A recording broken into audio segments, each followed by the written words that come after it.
Bye bye, Guaine. Auf zu deinem vorläufig letzten größeren Schlag auf der Tempi. Auf jeden Fall zu meiner letzten Nachtfahrt erstmal. Das auf jeden Fall.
Kann man am Fernsehen gucken? Nee, schwach. Wir sind im Trainingslager heimlich. Der Captain schläft, kann ja ein bisschen üben. Sieht aber gerade nicht so richtig gut aus.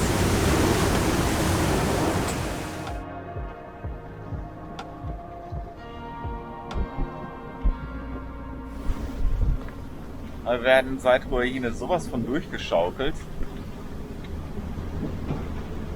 Fahren 60 Grad am Wind, haben ungefähr 2 Meter, zumindest laut Forecast, 2 Meter Welle.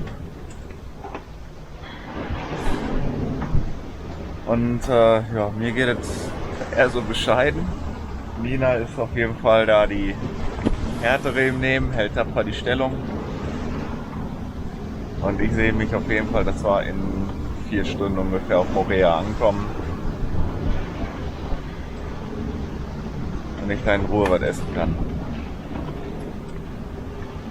Immerhin denke ich schon wieder an Essen. Immerhin denke ich schon wieder an Essen, das ist richtig.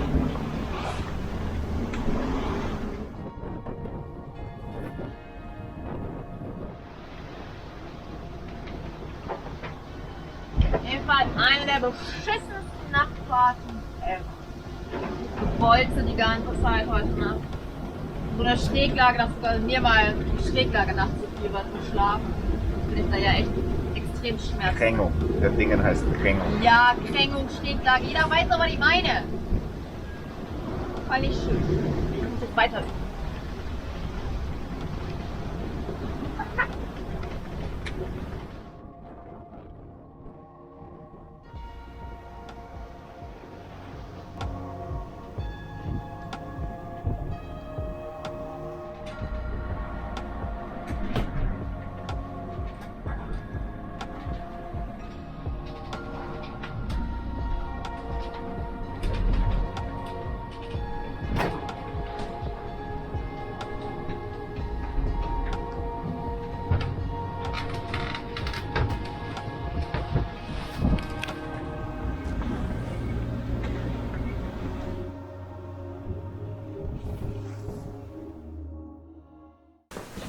Hallo erstmal. Komm auf der Casting-Couch. Wo fangen wir an? Sitzen wir hier wie Waldorf und Stettler von der Sesamstraße, von der Muppet Show vielmehr. Wie wer? Waldorf und Stettler, diese beiden alten Onkel in der Muppet Show, die in der Tribüne sitzen. Sich gegenseitig da. Ne? The bell doesn't ring. Die Älteren unter euch kennen bestimmt noch Waldorf und Stettler. In den letzten Episoden hatten wir ja schon ein bisschen angedeutet, dass bei uns eine Veränderung ins Haus steht. Jetzt sind wir leider in der Position, das mitteilen zu müssen, worum es eigentlich geht.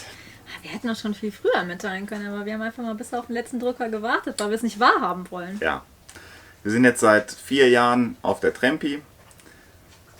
Geplant waren ursprünglich 3 Jahre, das heißt, wir haben es jetzt 1 Jahr lang länger gezogen als eigentlich gedacht.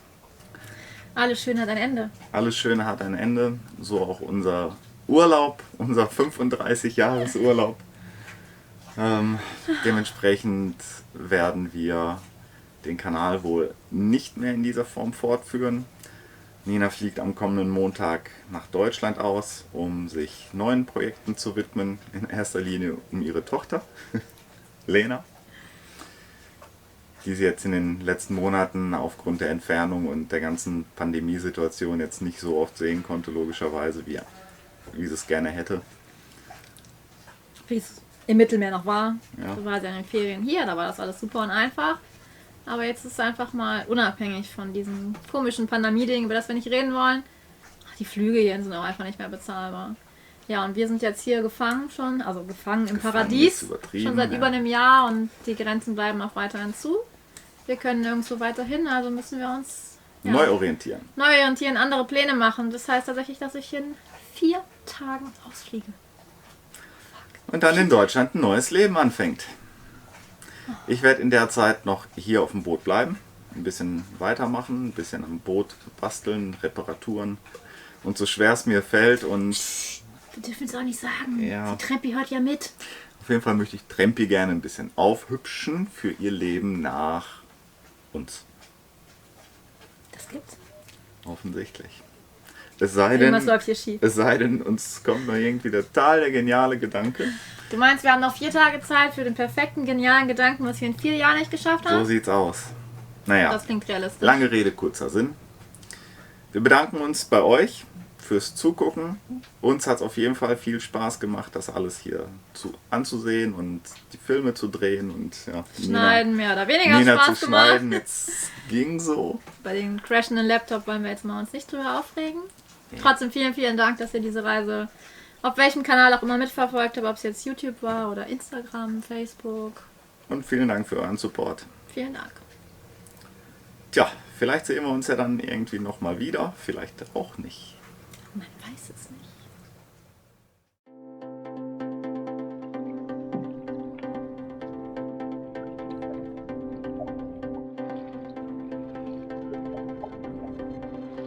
Nochmal bei einem der Highlights in Moorea, bei Stingray City.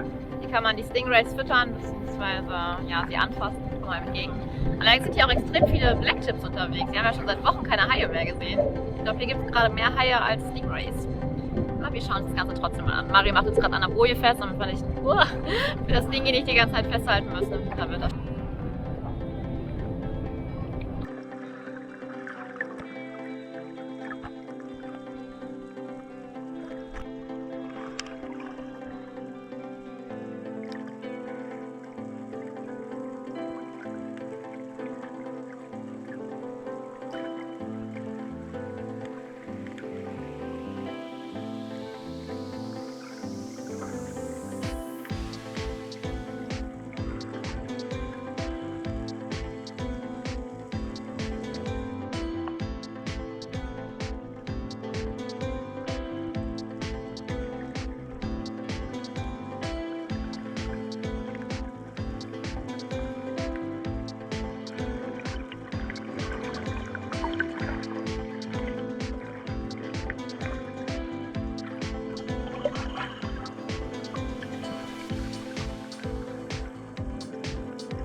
Zum Abschluss von unserem Saltis-Urlaub gehen wir uns jetzt nochmal einen Döner gönnen.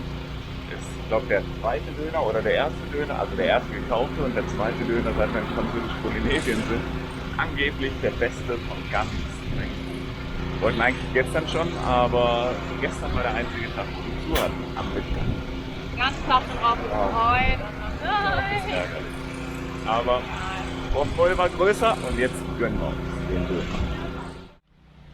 Nachdem wir jetzt ungefähr eine Stunde angestanden haben und gewartet, bis unser Döner endlich fertig ist, ist er da. Und er sieht sehr gut aus. Und der erste Testbiss war auch schon mal sehr positiv. Und merke, der Döner auf Moorea ist tatsächlich der beste auf Tahiti. Nein. Natürlich Quatsch. Was ist denn dein Urteil? Weiß noch mal rein. Ich kann keine Zeit verschwenden fürs Reden, ich muss essen. echt lecker. Ist gut, ne? Ja, wobei, also das Brot hätte knuspriger sein können. Mhm. Ja, hier auf der Meckerliga. Er ist auch eher so ein Burgerbrot als Ja. ein Dönerbrot, ne? Und ich meine, den teuren Döner, den du uns mal gemacht hast, da mit 24 Stunden einlegen und so, das war halt besseres Fleisch, ne? Das Was ist, ich hatte. Ja, ja. Mhm. Das hier ist Hähnchen oder was ist das? Das ist voll nach Hähnchen, ja, ja. Hähnchendöner. Wer verkauft denn Hähnchendöner? Wer isst denn Döner um Hähnchen zu essen? Aber nein, er ist trotzdem sehr, sehr lecker Ja, und ich super. freue mich sehr über diesen Döner. Bevor ich jetzt weiter mich im Kopf und Kragen rede, esse ich jetzt